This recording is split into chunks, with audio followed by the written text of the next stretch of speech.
Good morning. It is a privilege for me to be joined today by a true American patriot, Max Cleland. Mr. Cleland is the Secretary of the American Battle Monuments Commission, which oversees all U.S. military cemeteries overseas, including the hallowed ground of the American Cemetery in Normandy, France. We're here today to discuss important news about the future of one of the most important military history sites in the world, Pointe du Hoc in Normandy, France, where U.S. troops began the liberation of Europe in World War II. This is a project I helped initiate 5 years ago when I found out that Pointe du Hoc was at risk of falling into the sea and had been put off limits to all visitors. Pointe du Hoc is where Colonel Earl Rudder led the 2nd Battalion Rangers up a sheer cliff on D-Day to protect Allied forces from 5 massive 155-millimeter German guns that could have decimated our forces at sea and on Omaha and Utah beaches. It would have been a tragedy for Pointe du Hoc to have been lost for the ages, because this hallowed ground is a powerful reminder to the world of America's service and sacrifice in the defense of freedom for all mankind.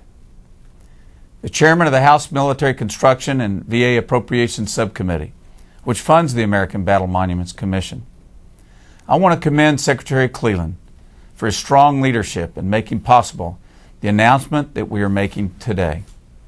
In introducing Secretary Cleland, I want to say that he has spent the last 40 years of his life in dedicated service to our nation. As an Army captain in Vietnam, he earned the Silver Star and Bronze Star for his valor there. He has also served in the Georgia Senate, the United States Senate, and as the administrator of the Veterans Administration. In 2009, Secretary Cleland was appointed as the Secretary of the American Battle Monuments Commission.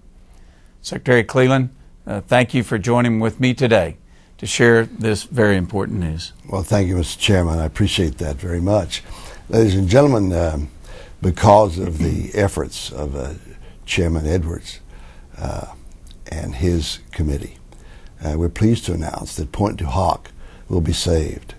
It will not be a victim of Mother Nature and the English Channel washing this point away. This was a strategic objective of the 2nd Battalion of the Army Rangers, led by Lieutenant Colonel Rudder, who has a wonderful history with Texas A&M. And because Chet Edwards has been the leader in this fight, Pointe du Hoc will be saved for future generations to see, to evaluate, and to understand the critical role that it played in the Normandy invasion. So it's an honor to be here with Chairman Edwards, who for 5 years has fought a lonely battle preventing this vital piece of real estate from falling into the ocean. We're doing it with some $6 million appropriated by his committee, a little over $4 million of which is currently being used right now, where a French firm is at work right now saving Pointe du Hoc. Another $2 million will be spent in terms of telling that story. That story is available on the World Wide Web at abmc.gov right now. But that story will be told by all the visitors who get to see it at Pointe du Hoc when this mission is complete. I might say, Mr. Chairman, that Pointe du Hoc gets the second amount of visitors, second only to Normandy in the world. So understanding its role in world history, particularly in American history, particularly in the history of Texas A&M and the Army Rangers, is vital to understanding what D-Day was all about. As a matter of fact, General Bradley, who commanded the forces there, said that scaling the cliffs at Pointe du Hoc was the most dangerous mission of D-Day. So, congratulations, Mr. Chairman. It's an honor to be part of this success story. Mr. Secretary, thank you. And you've been very gracious in your comments about me, but let me just say that we would not be making this announcement today had it not been for your incredible leadership in behalf of the American people. This is very meaningful to me because as a graduate of Texas A&M, I have long revered Colonel Earl Rudder, that we know now as General Earl Rudder. all that he has done for our country, but this magnificent commitment to the world and its future that he and the 2nd Battalion Rangers made on D-Day at Pointe du Hoc is something that I think all generations need to be reminded of. And just by way of background, this is also very personal to me, Mr. Secretary, because Margaret Rudder, General Rudder's wife, was like a second mother to me, as she was to many Aggies.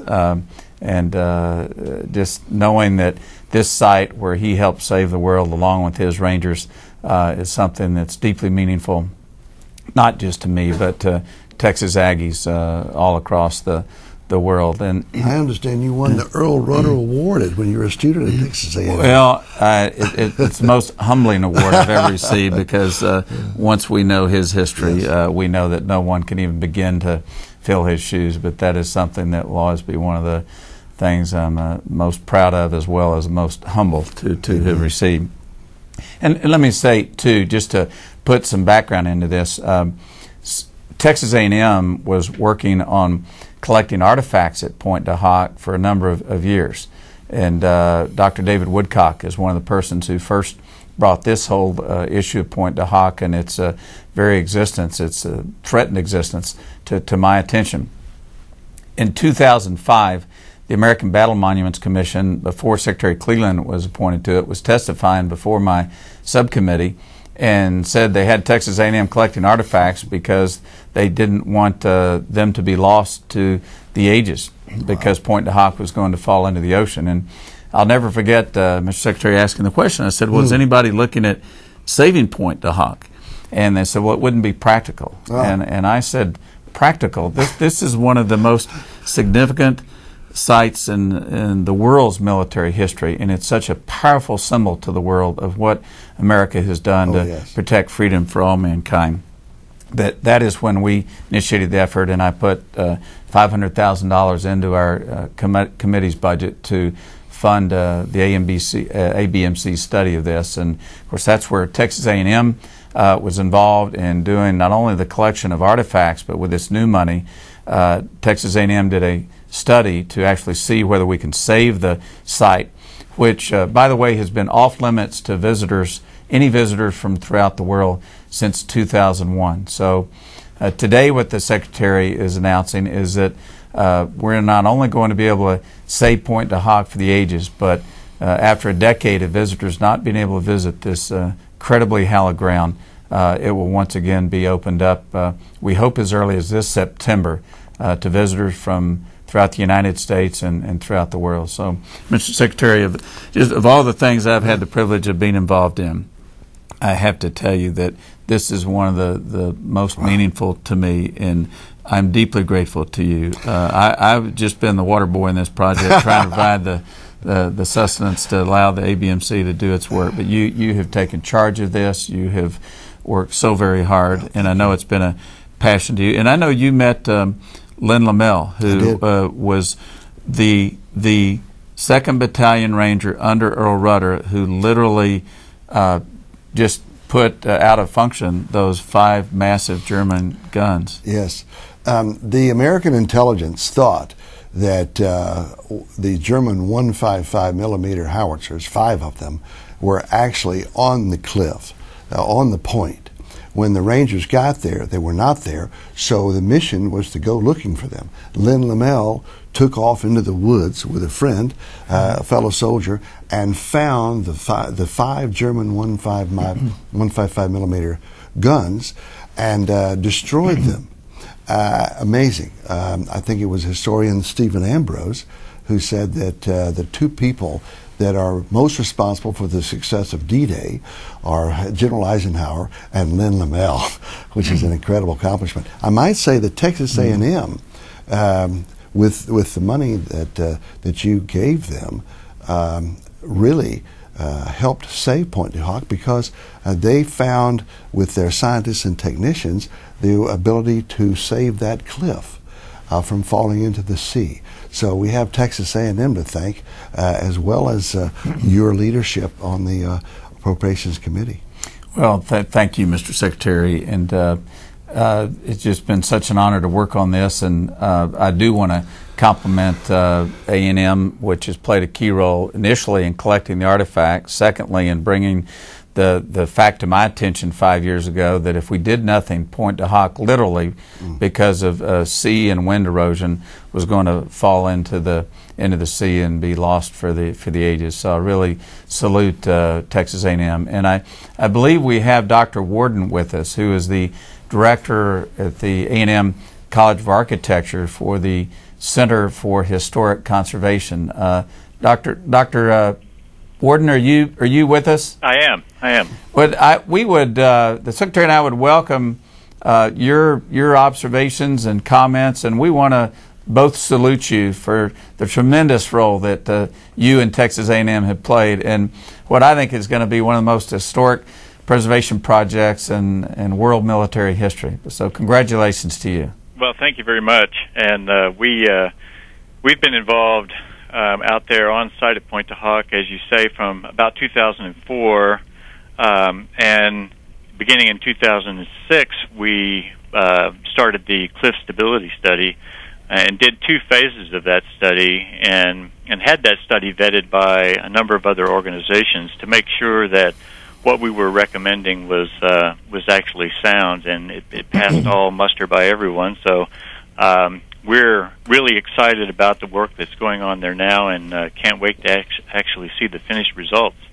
Mr. Chairman, I might add, this is not just for saving a piece of real estate that might fall into the English Channel, but this is saving that observation bunker, that German observation bunker, that if anybody ever saw the movie The Longest Day about D-Day, that site where the German outpost guard looks out and sees the massive armada that is out there, that is the American invasion force, this is the bunker. This is the very same bunker, and we would have lost that critical piece of Americana had we lost the cliffs. So I want to thank Chairman Edwards for saving not only the cliffs, the Pointe du Hoc itself, but saving a key piece of American history. And you know, Mr. Secretary, again, I thank you for your leadership on this.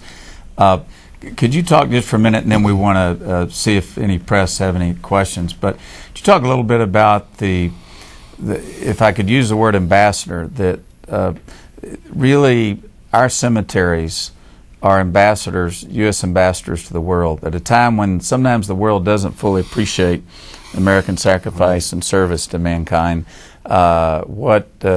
What this site, the Normandy Cemetery that you oversee, and our other cemeteries, what those mean to Americans and a reminder to the world?